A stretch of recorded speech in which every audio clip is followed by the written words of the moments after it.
So in this video, we will cover class 8th geography chapter 3, 4 and 5 because they are very short chapters, so we can cover it in a single video. Now chapter 3, agriculture क्या होता है? The science and art of cultivation. Soil के ऊपर cultivation करने की जो science है या फिर जो कला है, जो फसल उगाने की कला है, उसको हम बोलते हैं एग्रीकल्चर. इसको हम फार्मिंग भी बोलते हैं. तो प्लांट से लेके एक फिनिश्ड प्रोडक्ट बनने तक 3 types of economic activities perform होती हैं. सबसे पहले प्राइमरी एक्टिविटी. प्राइमरी एक्टिविटी में जो नेचुरल रिसोर्स है, जैसे कि एक फसल है, तो उसका एक्सट्रैक्शन और प्रोडक्शन होगा. मतलब वो उगाया जाएगा, फिर उसको काट के लेकर आएंगे. तो इस सब में प्राइमरी एक्टिविटीज़ में ये सब आ जाता है. सेकेंडरी एक्टिविटी में उससे हम कुछ बनाए देंगे. जैसे अगर कॉटन की हमारी फार्मिंग है तो कॉटन से हमने धागा बना लिया, फिर उससे कपड़ा बना लिया. तो ये सब आता है सेकेंडरी एक्टिविटी में, जो कि इंडस्ट्रीज़ भी बोलते हैं इनको. और टेरिटरी एक्टिविटीज़ में हम सर्विस प्रोवाइड करते हैं. जो हमने प्रोडक्ट बनाया है उसको मार्केट में सेल करेंगे, उसको ट्रांसपोर्ट करेंगे और बैंकिंग वगैरह भी. Now types of agriculture. Agriculture के बहुत सारे टाइप्स होते हैं. तो एग्रीकल्चर को हम फार्मिंग भी कह सकते हैं, इसलिए यहाँ पे लिखा है सब्सिस्टेंस फार्मिंग और कमर्शियल फार्मिंग. सब्सिस्टेंस फार्मिंग जो फार्मर्स की फैमिली है उसकी नीड को फुलफिल करने के लिए. इसमें कोई हमें प्रॉफिट वगैरह बनाने की हमारी उम्मीद नहीं होती, पर्पस नहीं होता. हमें सिर्फ अपने खाने की नीड को पूरा करना है. तो ये ट्रेडिशनली की जाती है और इसके अंदर जो टेक्नोलॉजी होती है वो बहुत कम यूज़ की जाती है. कैपिटल भी लो होता है, इसमें इन्वेस्टमेंट ज़्यादा नहीं होती. और इसके अंदर जो वर्कर्स होते हैं वो हाउस होल्ड वर्कर्स होते हैं. मतलब किसी हम लेबर को हायर नहीं करते, खुद घर के ही सदस्य काम कर लेते हैं. तो शिफ्टिंग एग्रीकल्चर भी होता है इसमें, और नोमैडिक. ठीक है, नोमैडिक एग्रीकल्चर और शिफ्टिंग एग्रीकल्चर एक ही होता है वैसे. तो प्रिमिटिव फार्मिंग हम क्लास 10th में पढ़ेंगे. नेक्स्ट, कमर्शियल फार्मिंग क्या होता है? तो कमर्शियल फार्मिंग का जो पर्पस होता है वो बिजनेस करना होता है. इसके अंदर एरिया और टेक्नोलॉजी ज़्यादा होती है और ये प्रॉफिट गेन करने के लिए की जाती है. मिक्स्ड फार्मिंग भी इसी के अंदर आती है. तो मिक्स्ड फार्मिंग मतलब एक ही एरिया में बहुत सारे क्रॉप्स, बहुत सारे मतलब 2-3 क्रॉप्स एक ही लैंड पे उगा देना. तो प्लांटेशन फार्मिंग होती है, मतलब बहुत बड़े एरिया में एक ही क्रॉप को उगाना. एग्जाम्पल टी के असम में बहुत बड़े बड़े खेत होते हैं, फार्म होते हैं. तो पूरे एरिया के अंदर एक ही फसल को उगाना प्लांटेशन फार्मिंग होती है. Chapter ended. Now chapter 4. तो इंडस्ट्री क्या होती है? इंडस्ट्री सेकेंडरी एक्टिविटी के अंदर आती है. तो वो ये एक ऐसी इकोनॉमिक एक्टिविटी होती है जो किसी भी रॉ मटेरियल को एक फिनिश्ड प्रोडक्ट में कन्वर्ट करने से डील्स करती है. तो रॉ मटेरियल से ज़्यादा उस फिनिश्ड प्रोडक्ट की वैल्यू होती है और उसकी यूटिलिटी भी ज़्यादा होती है.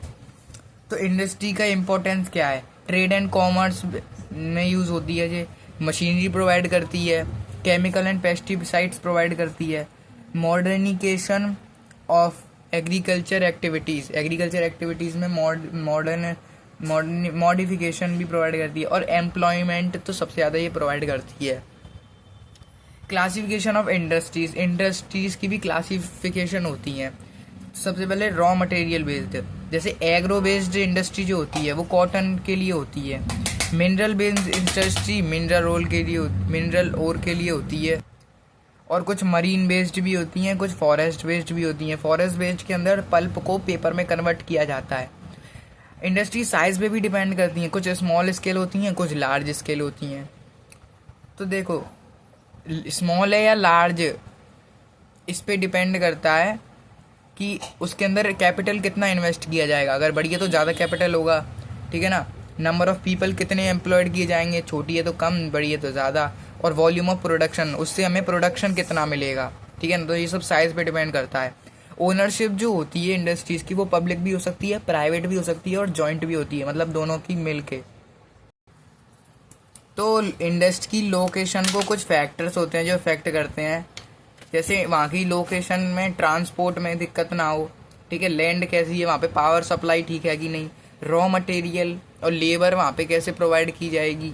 लेबर अगर दूर हुई, कोई ऐसा एरिया होगा जहाँ लोग नहीं रहते, तो हमें लेबर की ले जानी पड़ेगी वहाँ. ठीक है, कैपिटल और मार्केट, तो ये सब फैक्टर्स इफेक्ट करते हैं इंडस्ट्री को। मतलब अगर इंडस्ट्री से मार्केट दूर हुआ तो हमें फिर वो प्रोडक्ट की ट्रांसपोर्ट करना पड़ेगा, तो इस तरीके से। नाउ चैप्टर 5, ह्यूमन रिसोर्स क्या होता है। तो जो लोग हैं एक देश के, वो उस देश के लिए सबसे बड़ा रिसोर्स होते हैं। उनकी एबिलिटी, कुछ करने की क्षमता और उनकी नॉलेज, उनका ज्ञान उनको रिसोर्सेज में कन्वर्ट कर देती है। पॉपुलेशन डिस्ट्रीब्यूट क्यों होता है। इस पृथ्वी पे लोग फैले हुए हैं, तो इसको हम बोलते हैं पॉपुलेशन डिस्ट्रीब्यूशन, मतलब लोग डिस्ट्रीब्यूटेड हैं इस पृथ्वी पे। 90% से ज़्यादा वर्ल्ड की पॉपुलेशन 10% लैंड पे रहती है। जो हाई एल्टीट्यूड एरियाज होते हैं, ट्रॉपिकल डेजर्ट्स, हाई माउंटेन्स और area of equatorial forest are sparsely populated, यहाँ बहुत कम लोग रहते हैं। जबकि साउथ और south east Asia, Europe and north eastern north America, ये सब डेंसली पॉपुलेटेड हैं।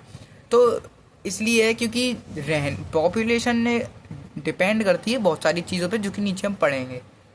यहाँ पे लिखा है डेंसिटी ऑफ पॉपुलेशन क्या होती है।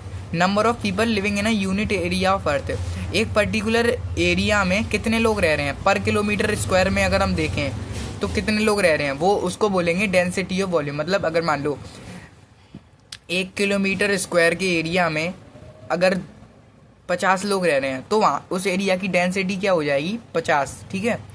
Topography, climate, soil, water, minerals, social, cultural and economic conditions, तो ये सब वो फैक्टर्स हैं जो पॉपुलेशन डिस्ट्रीब्यूशन को अफेक्ट करते हैं।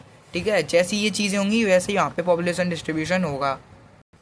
नाउ पॉपुलेशन चेंज, कई बार देश की पॉपुलेशन चेंज हो जाती है, कभी कम हो जाती है, कभी बढ़ी जाती है। हमारी इंडिया की तो वैसे भी लगातार बढ़ ही रही है।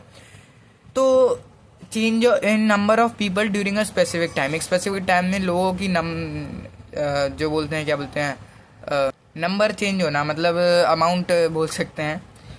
तो पॉपुलेशन चेंज के इंपॉर्टेंट कॉज क्या है, बर्थ रेट, डेथ रेट और माइग्रेशन। बर्थ रेट मतलब कितने लोगों का जन्म हो रहा है, डेथ रेट कितने लोगों की मृत्यु हो रही है, और माइग्रेशन दूसरी जगह, दूसरे देशों से हमारे देश में कितने लोग आए हैं और हमारे देश से दूसरे में कितने गए हैं।